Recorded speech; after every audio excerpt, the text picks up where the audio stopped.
Welcome, everybody, to the Dreamers Podcast. Wow, my brain is like fried right now. I'm the I'm the host. I gotta own this. I am exhausted, Matt. I haven't slept. After 250 much. episodes, that's not surprising. Yeah, 250. I'm Joe Pardo. That's right. I'm Joe Pardo, and this is the Dreamers Podcast. This is episode 250, and I'm joined by my sidekick, Matt Borelli. Matt, how are we doing tonight? I hope you're doing better than me. I guess so. It seems that way.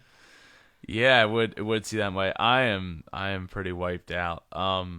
This was a really eventful weekend for me. My wife had a surprise birthday party because I turned 30 back on Thursday, and on Saturday there was a party, and some of my friends from New Hampshire came all the way down to be here, and then they stayed Sunday, and they just left this morning. And so, of course, when I don't see somebody for almost like a year, you gotta stay up and talk all night and then deal with Ava and all that. So yeah, it was definitely worth it though. I mean, I'm exhausted, and finally Ava's sleeping. That's why she's not here right now.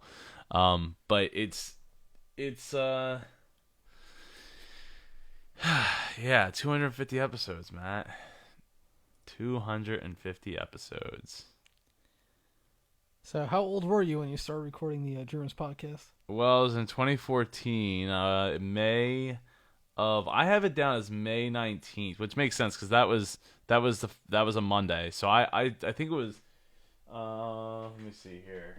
Of course, this doesn't have a date on it. Oh wait, does it? Maybe it's on the inside.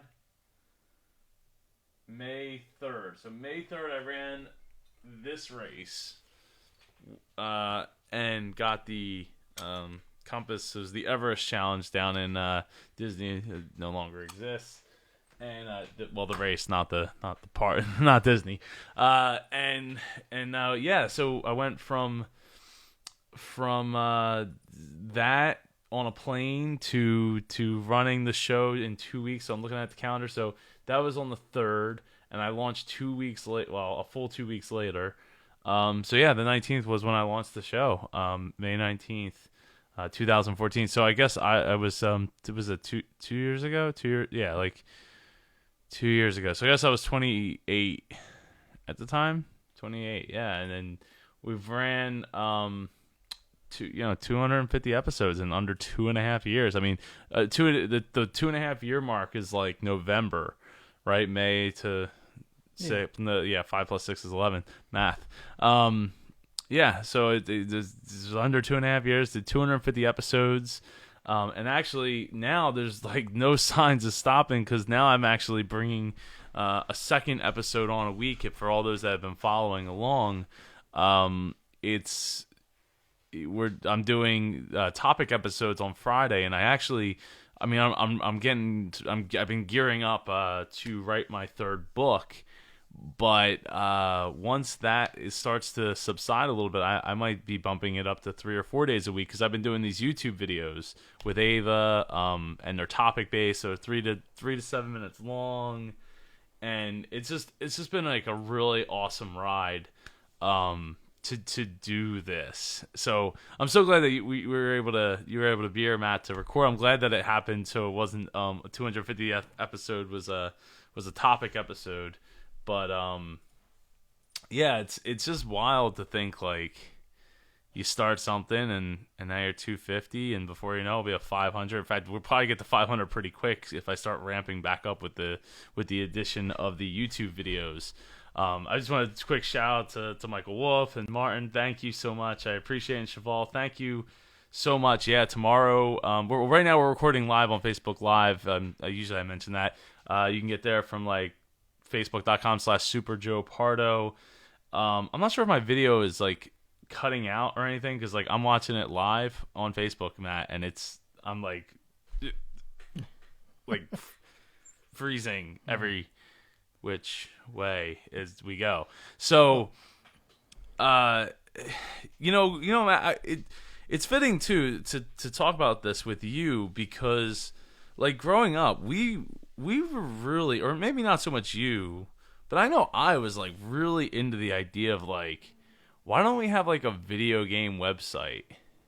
Mm-hmm. You know, we're where we write articles and reviews and all that stuff. And I mean, I did a little bit of that, but never like to the level of what I've accomplished here at this show. You know, and it's definitely become more popular. I can think of a couple different sites. Most notable being like Hardcore Gaming 101 is a site that's dedicated purely to nostalgic video game reviews, and their whole business model is operating off of donations from Patreon.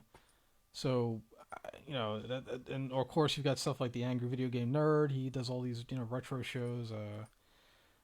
Retro Gamer Mag. I mean, it's retro is in as far as games go, and it's certainly, these guys are it's their primary mode of business. For example, James Rolfe, who does the Cinemassacre and Angry Video Game Nerd. I mean, that's his full-time job. Yeah, it is. But back when we were thinking about doing it, I don't think either of us could have imagined actually turning that into a business. It's like, oh, this would be a great idea. Like, I love it, so cool. What an awesome dream. It's like, it's not practical. It's we're not even going to. So who knows? Things could have gone differently if I don't know. I don't know how we would have made money off of it, but maybe we could have laid the foundation at least. Well, we would have been so early on. I mean, when we were talking about doing that, you're talking like mid to late 90s, 97, 98, 99. And the thing is, we had the time to do it too because we were kids. We could have totally did it. We could still have like one of the longest running gaming websites to date, and we just didn't do it, man. It's a shame. Apparently the video is cutting in and out on Facebook Live, but apparently audio is good. So thank you for updating me on that, Michael Wolf, because I can't listen to myself at the same time as. I mean, I can only take so much Joe Pardo myself, so I can't listen and watch and talk at the same time. This is a little too much. So, yeah, I'm not sure what's going on with my video or why it's cutting out. I don't know if the internet's slow or something, but I'm sorry, you want to say something? I was going to say, I mean, tonight's technical glitches aside, what would you say has been the biggest obstacle you've had to overcome over the history of the show? Yeah, these it would be myself. I did a lot of editing when I first got started. I spent so much time editing, hours and hours endlessly, with this idea that, well, if I make my guests sound good, then they're going to want to share the show and it's going to be amazing and everyone's going to love it. And that didn't really end up being the case. So yeah, I suppose having to take that much time to make the perfect episode that somebody's going to listen to in the car. You get all these other distracting sounds going on. Like, they're not really going to appreciate. I spent hours, editing every single aspect of it. It's like, look, let me just get it out. To make art. Right.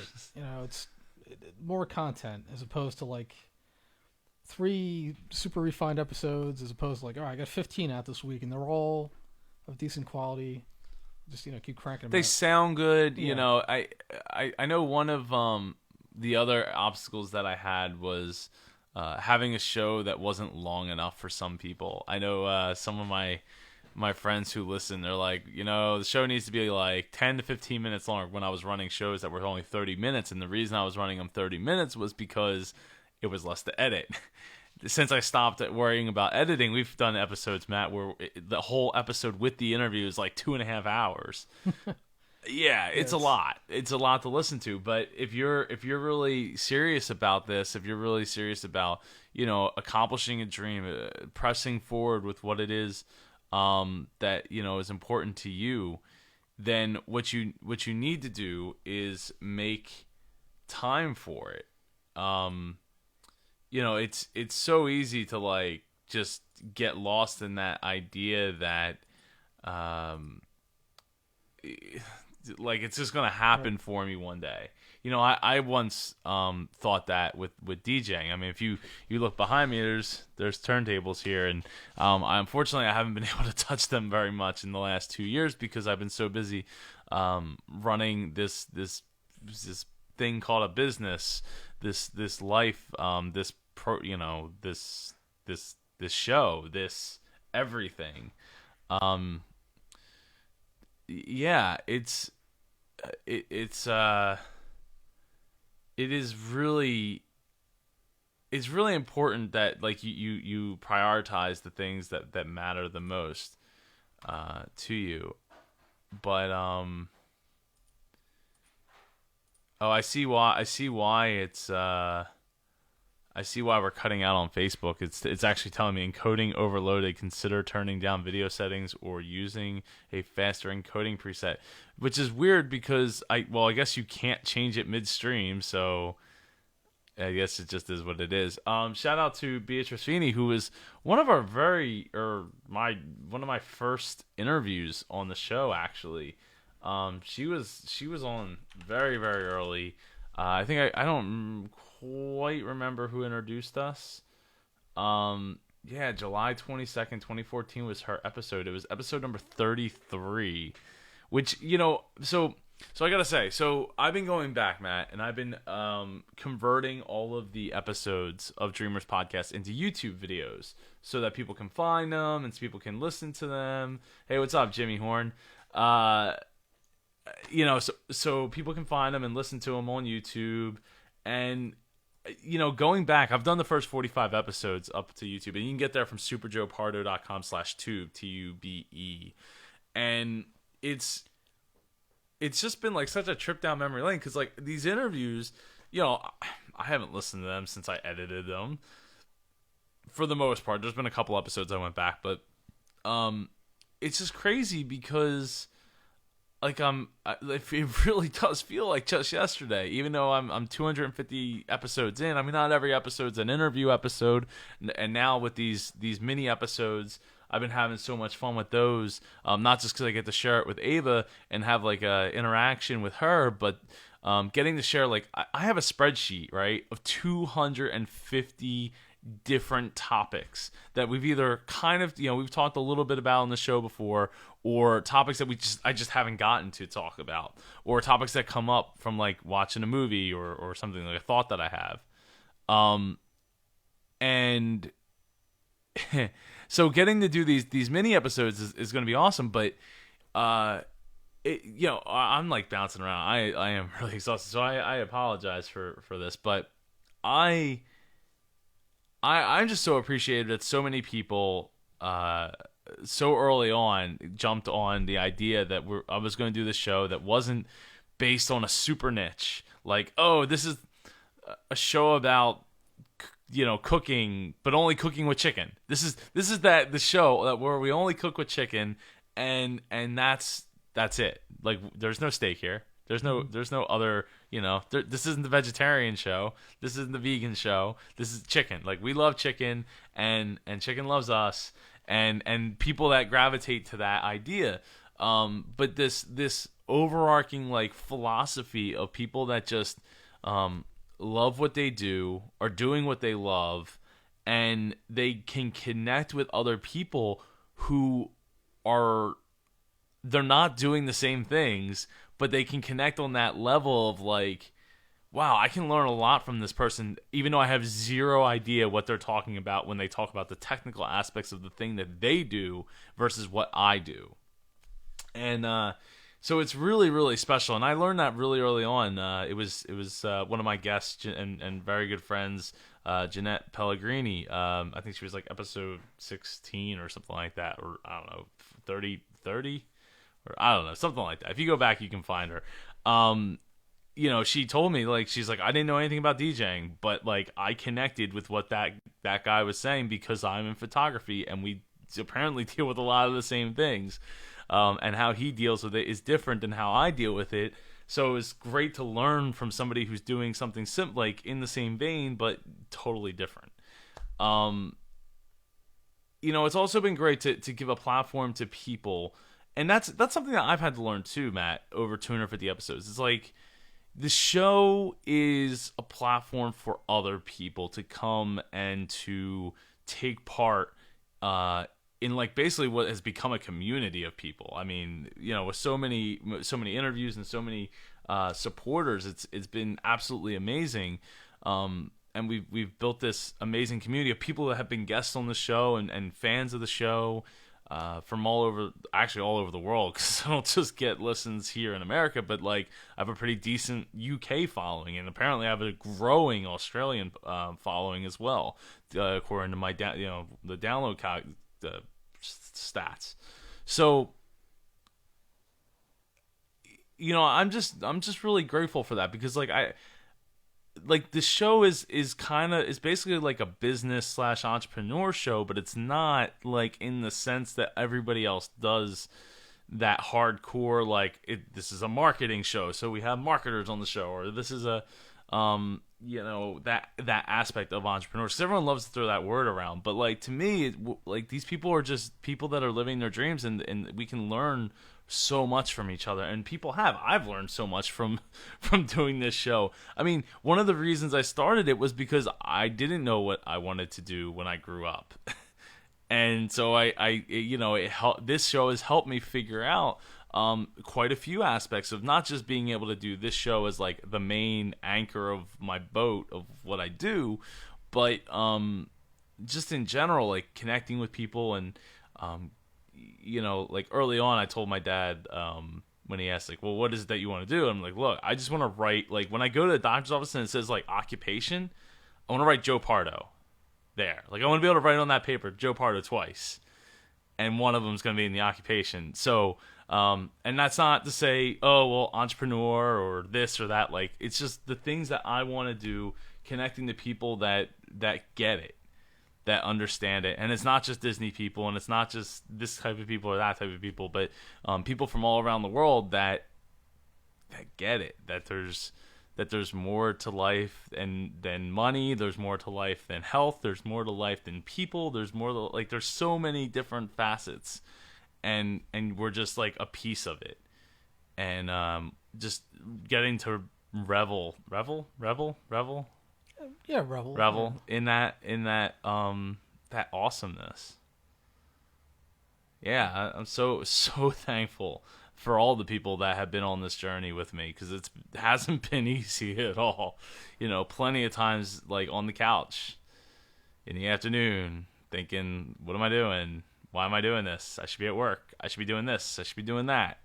And it's the people that have gotten it, and the people that have been on this journey with me, whether they realize it or not, that really has helped me through this whole process. And that's one of the reasons I wanted to start the pre-show here, like what we're doing now, because it gives me an opportunity to like talk about myself, and not that that's all I want to do is talk about myself, but like to follow my own journey, because like having a couple episodes, like before we started doing the pre-show, there was only I think 3 or 4 episodes with me in it where like I was the one being interviewed, or a monologue. I did 2 Beyond the Curtain episodes where it's like I'm the focal point of this episode, and it's just me talking, and I mean, I know obviously it's me talking most of the time in the pre-shows, and if Matt, if you want to say something, all you do, you just put your hand up. It's like school. Yeah, you're on a roll. I don't want to interrupt. Well, that's the sign of a great co-host. That or even a host in general, knowing when to just shut up and let it flow. But even when I'm rambling and can't see the path in front of me, So yeah, I just really grateful for the people that have been on this journey with me, and even though I didn't know where I wanted to go, and then bringing in the pre-show, like I was saying, having this ability to give myself the opportunity to document my own journey without having to do like a whole separate show called the Joe Pardo Show, where it's like that's what I do. We morphed it. We've done things like Latter Day, where I would tackle a topic with a guest co-host.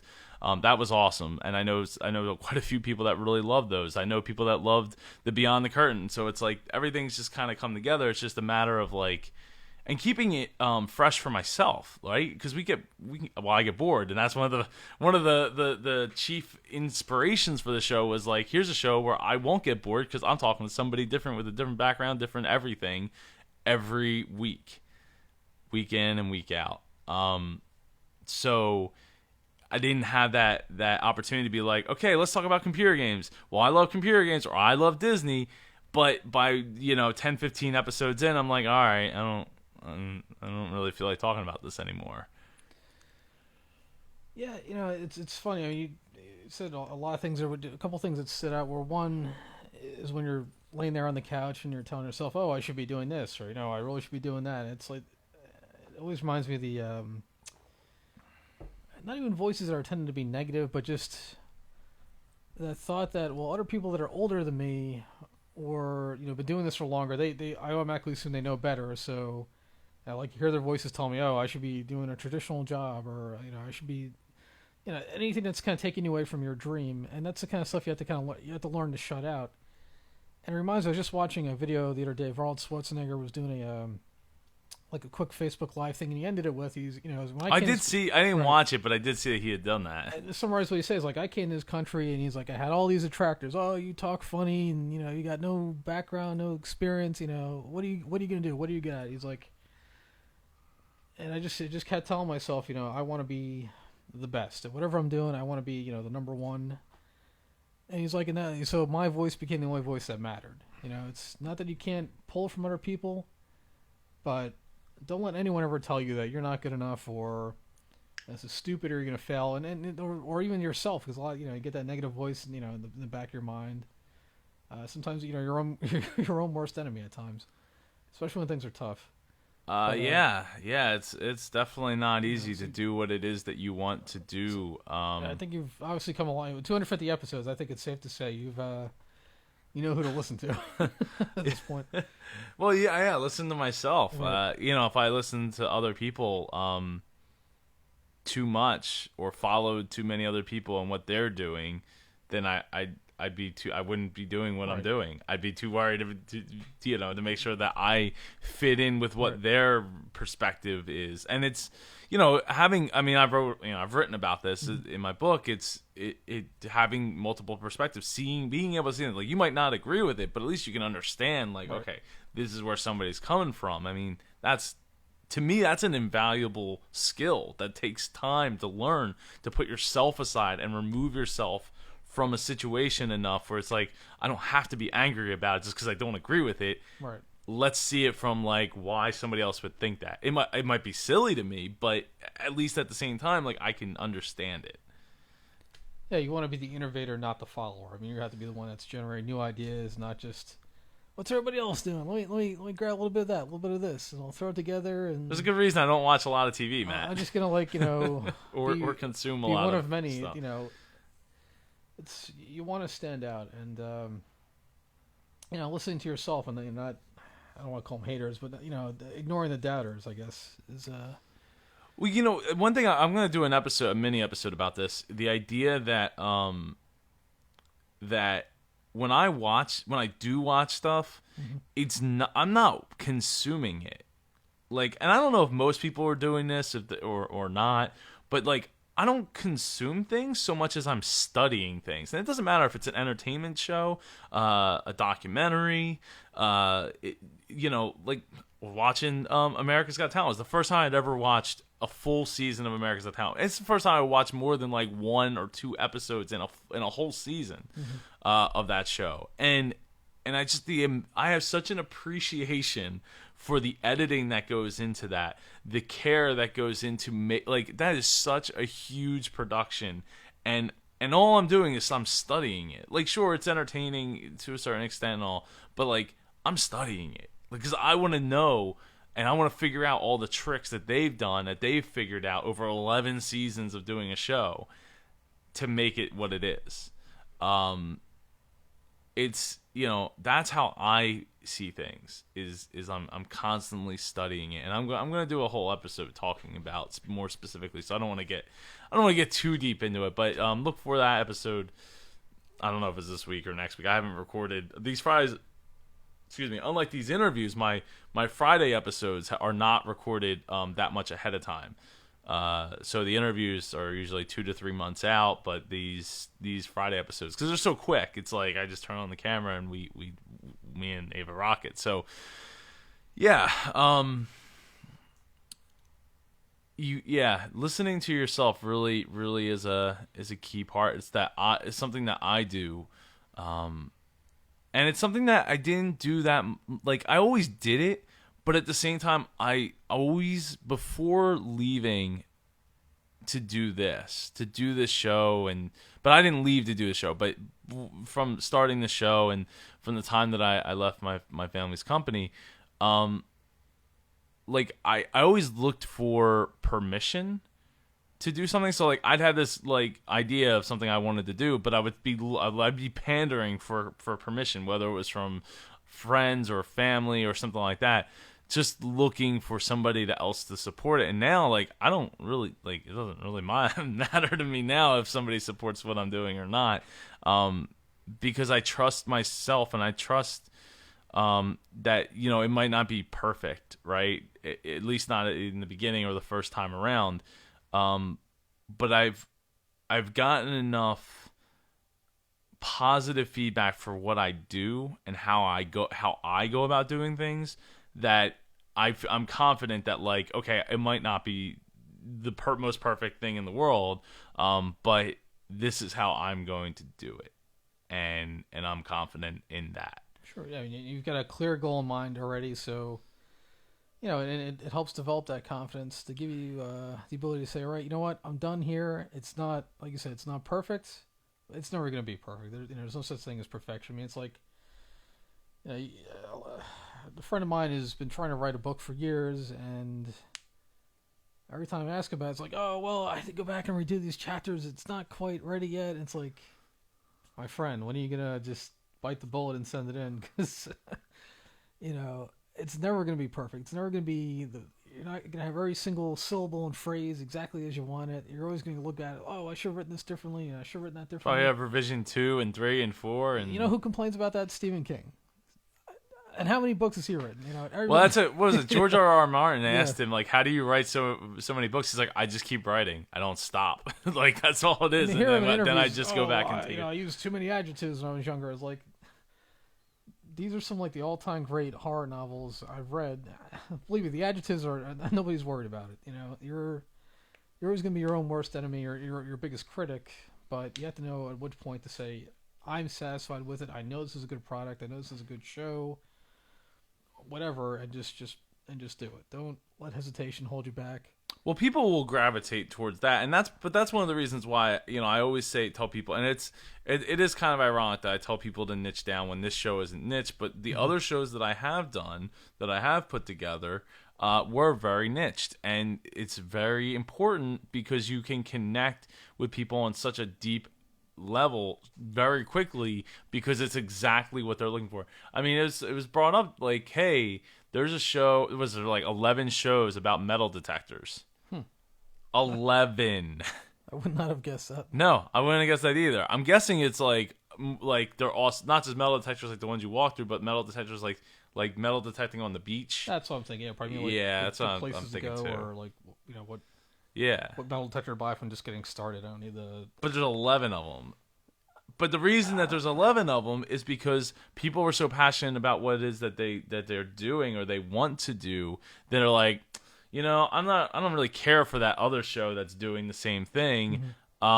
And then there was 2 shows about metal detecting, guys, So Joe and Steve aren't serious about metal detectors, but Tim, he's serious. This guy's not fooling around. Right, exactly. So but it's your personality that bleeds into it, and Sure. And it's all that. So that was something I had to learn early on. A friend of mine was like, "Look, Joe, why do people watch Ellen?" And I'm like, "'Cause it's Ellen." She's like, "Exactly. You need to be like Ellen. You need to be that driving force for people to keep coming back and being engaged and just have a reason, because the guest isn't going to be there next week, but you will. So it's stuff like that, like owning what it is, owning yourself and owning the power that you possess in the first place to do what it is that you want to do. So yeah, it's not just about like, hey, everybody needs to have their own show. Like, I don't think that everyone should have their own show necessarily, unless they have a specific topic that they want to talk about, that they're so passionate about that they don't let things hold them back. And there's so many having a podcast is not as simple as just turning on a mic. It can be, but it depends on what you're trying to accomplish with it. But Sure. so it's important to know what success looks like to you and why you're doing it and all that blah blah blah blah blah blah blah. Yeah. Well, I mean, if you're passionate about something, it implies that you're knowledgeable about it, and people will listen. They'll take an interest, like you said earlier. They may not understand all the technical aspects of things, but if you are really familiar with a subject and something you love, you can easily make analogies that people will pick up on, and they'll be interested just because you're so excited about it. It's like, well, I never thought jelly bean making was that cool, but I almost kind of want to try it now because this person is just so. Hey, there's that show How Stuff's Made. There's a podcast about how stuff works or whatever. A couple of those. There's a show on the History Channel. It's been around forever. Like how it was made. I don't know what it's called. Too tired to think about what it's called. But anyway, yeah. So 250 episodes. I don't know. It's not as much of a milestone to me as like if I hit 500 or 1,000, but it doesn't really. I don't know. It doesn't really matter. Just in our day of the week. It's just like my birthday. It was just another day of the week, with the exception of the party that took place on Saturday. So, and it is like like last year. You know how I celebrated my birthday last year? How'd you celebrate your birthday? Melissa stopped off at Chipotle, and my friend Mike came over. And we ate Chipotle, and that was how I celebrated my birthday last year, not this year. So yeah. This I look forward to going. Another 250,000 episodes, whatever. Wherever I have no plan on stopping because I feel. So passionately about what I do talk about in the show and the people that I meet and the topics that I get to discuss and like it just is a reflection of me at this point, not just my guest. So I would say figure out what it is that you love and figure it out quick. And then figure out how much time and energy you have. Because that's another thing, like, since having Ava here, like, things have changed significantly for me as far as time. It's one of the reasons I don't edit the show anymore. One of the reasons. It's not just time, it's energy. So, like, we're talking now, but, like, this isn't getting edited.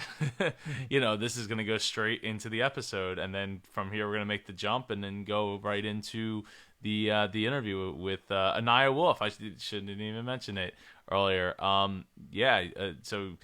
you're gonna want to stay tuned for that because she's a 14-year-old filmmaker who's making some really awesome stuff. You can check it out in the show notes at superjoepardo.com or dreamerspodcast.com.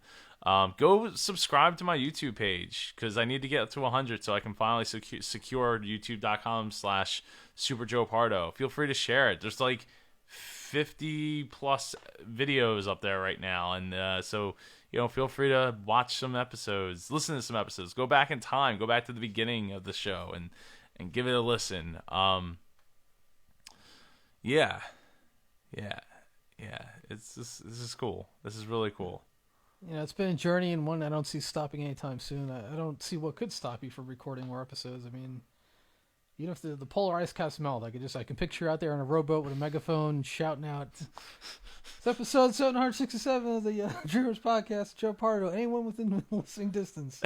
I will say this, though. I have been thinking seriously about my, now that my conference is over. We had an amazing, I didn't get to chance to talk about this either. The conference was amazing. MidAtlanticPodcast.com. We had like 75 people there. Pretty much everybody had an amazing time. There's virtual tickets, so if you want to learn about podcasting or more about podcasting, you can go to MidAtlanticPodcast.com, get the virtual ticket. It's $100 right now. If you do have a podcast already, I did a private course at my house the day after the conference. I was working on 3 hours of sleep, so you can watch me be even way more tired than I am right now on this video or on this podcast if you're listening to it. And I talk. The whole thing is about how to turn your podcast into a business. So if you go to MidAtlanticPodcast.com, at the top it says VIP course. You can go there. It's $147 until this Wednesday at like midnight or 2. I don't know. Sometime this Wednesday. There's a countdown thing. So whenever that goes, it's going up to $197. So you want to, if you're interested in making your podcast into a business, and you want to go through all the ways that you can go about doing that, ways that I've experienced personally and have done and worked with, to get me to the point where I am right now at 250 episodes, exhausted, out of my mind, and actually 21 minutes late for a call I was supposed to take. Yeah. So, and there's so many other things coming up. It looks like I'm going to Santa Monica to speak in November, and I'll be at DC Podfest. So if you're into podcasting and you're going to be in the DC area, shout out to DC Podfest. You should go. I don't know what ticket prices are. They were $100. I think they've gone up since I don't know, a couple days ago. I think, I'm not sure. You can go check it out, dcpodfest.com. I think, maybe, probably. Just type it in Google. You'll find it. It's like AOL keyword DC Podfest. Yeah. So that's the big things. I did apply for one speaking gig out in like St. Louis. I haven't really had a chance to apply to too many of these speaking gigs lately. But it was, if I get it, that'd be awesome. Get to go speak to a bunch of franchise owners. So we'll see. I doubt I'll get it, but you never know. Any chance of you speaking overseas? Huh? Overseas. I don't know if anybody's listening. You got your UK listener base. You got listeners in Australia. I mean, I would love to. That would be a huge. Well, so what I was getting at with talking about the Mid-Atlantic Podcast Conference, with this year, not this year, but upcoming, my 3rd year anniversary, which was, we're still like a little ways away, but I have actually been considering the idea of like renting the same hotel that we rented for the conference this year and have for next year, which is September 9th, I think, for the podcast conference. But I was thinking about renting the hotel and doing the live show, and selling tickets and doing the fundraiser at the hotel for Give Kids the World this year, to do something different and plus it up.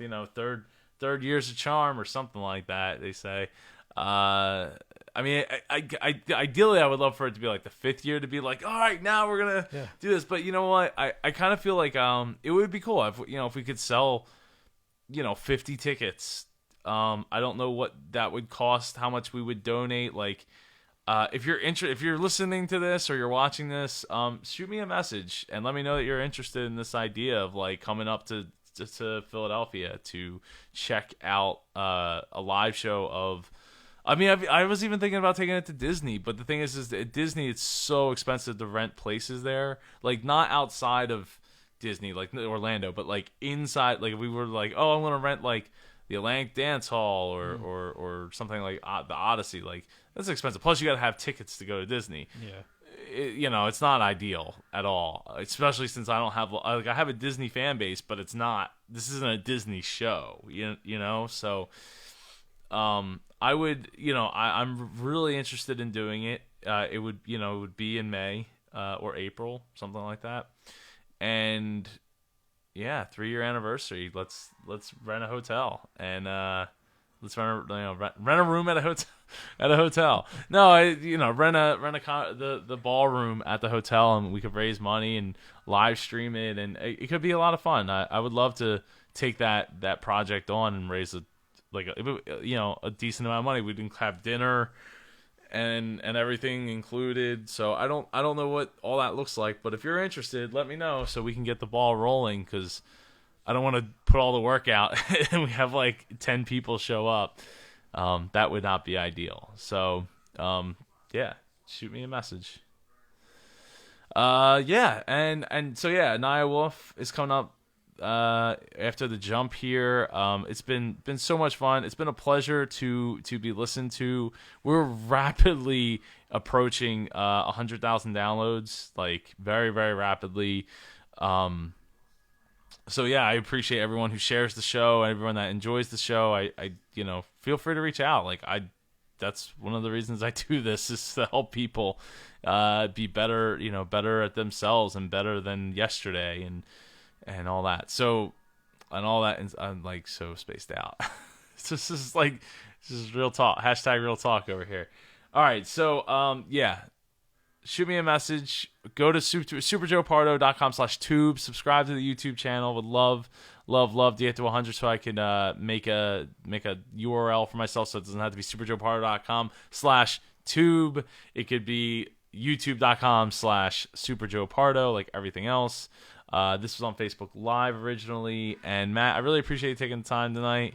I know you're tired. I appreciate you I'm having tired. me on, especially for this particular episode. It's really a milestone. It is. I am appreciative to be able to be here for 250 episodes. Not going anywhere anytime soon. And like I said, we're going to be probably expanding the show to more time. I would love to get back to 5 days a week, doing mini episodes with one interview a week. I think that's the goal, but we'll see. I got a lot doing. I mean, Ava's sitting here kicking around on the camera over here, so that's no bueno.